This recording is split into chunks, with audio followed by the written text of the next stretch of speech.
If the tech industry wants another wave of innovation to match the PC or the internet, Google and Facebook must be broken up, journalist and film producer Jonathan Taplin told an audience at University College London's Faculty of Law this week. He was speaking at an event titled Crisis in Copyright Policy: How the Digital Monopolies Have Cornered Culture and What It Means for All of Us, where he credited the clampers put on Bell, then IBM, for helping to create the PC industry and the internet. The director emeritus of the Annenberg Innovation Lab at the University of Southern California also wrote the book Move Fast and Break Things, a surprise bestseller. Plenty of the Internet is Awful books have come and gone over the past decade, but Taplin's experience captured the post-Trump mood, which has turned strongly against Silicon Valley's giant internet platforms this year. Taplin's experience is different, it's vast and varied. Over the years, H.E.S. Beam, Bob Dylan's manager, produced the movies Mean Streets and The Last Waltz, and in 1997 launched the first ever VOD startup Entertainer, from which he knows a bit about antitrust. When Sony, one of his VOD company's shareholders, teamed up with Hollywood studios Warner and Universal to launch a copycat service called MovieLink, Taplin filed an antitrust lawsuit. Read more. Defendants conspired and combined to fix prices, organized a group boycott of Entertainer, reneged on the licensing agreement with Entertainer, and otherwise tried and continue to try to destroy Entertainer's viability, it alleged. Entertainer closed down. 4 years later, Taplin reached a financial settlement. Had already annoyed the movie industry by testifying against DRM laws, but this ensured he would never work in Hollywood again. He then sued and settled with Apple, Google and Napster over patent infringement. Taplin told his audience that had been moved by the fate of his friend Levon Helm, the band's drummer, who was forced to go back on the road in his 60s. After radiation therapy for cancer, Helm died broke. Today, Taplin points out, YouTube accounts for 57% of all songs streamed over the internet, but thanks to a loophole, returns just 13.5% of revenue. That's not a willing buyer's-seller relationship, he said, referring to the UGC loophole that Google enjoys, one not available to Spotify or Apple Music. But it isn't just songwriters and musicians who are poorly paid. The average person works for 2 hours a day for Mark Zuckerberg generating a data profile.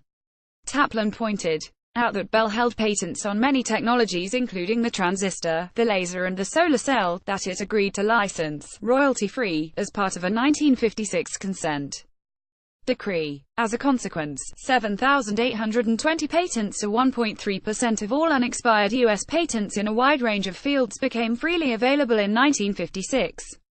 Most of these patents covered technologies from the Bell Laboratories, the research subsidiary of the Bell system, arguably the most innovative industrial laboratory in the world at the time. Academics estimate PDF. Bell was forbidden from competing outside telecoms. Source: Fraggle UK at Flickr. Taplin saw history repeated with IBM. Under the 1956 again consent decree, IBM was obliged to unbundle software from hardware in the 1960s. But competition authorities again opened up an investigation in 1969 which ran for 13 years. Caution made IBM ensure its first microcomputer, the IBM PC, launched in 1981, was an open platform. IBM chose 3 operating systems to run on the first PC but clearly favored an outsider, from a tiny Seattle outfit originally called Microsoft. Then Microsoft got the treatment. Every 20 years we have this fight, and we're about to have it again, Taplin told the audience. He elaborated, antitrust was necessary not because they're too big, but because there's no market solution to Google and Facebook. The barriers to entry are now so high nobody is going bust. Open the ad duopoly.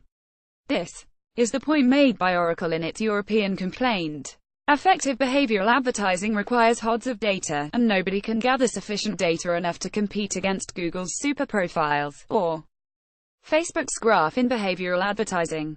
Google enjoys market dominance in several markets with a billion-plus user base including video, mobile operating systems, maps, email, web analytics as well as search, and Ad Chrome, which has almost 60% of desktop and mobile.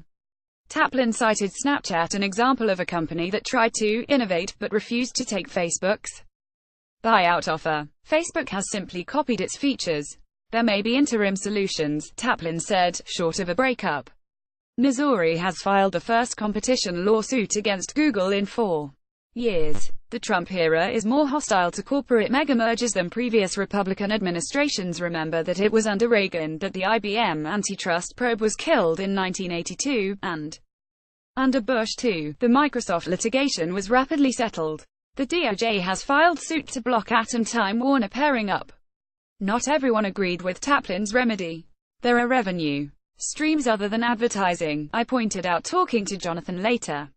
They maintain their monopoly so fiercely because they're happy being a big fish in a small pond, and fight to keep the larger pond of transactions and bundles at bay. The duopoly's stranglehold on advertising is more precarious than it looks, writer and actor Harry Shearer, The Simpsons. Spinal Tap pointed out from the audience.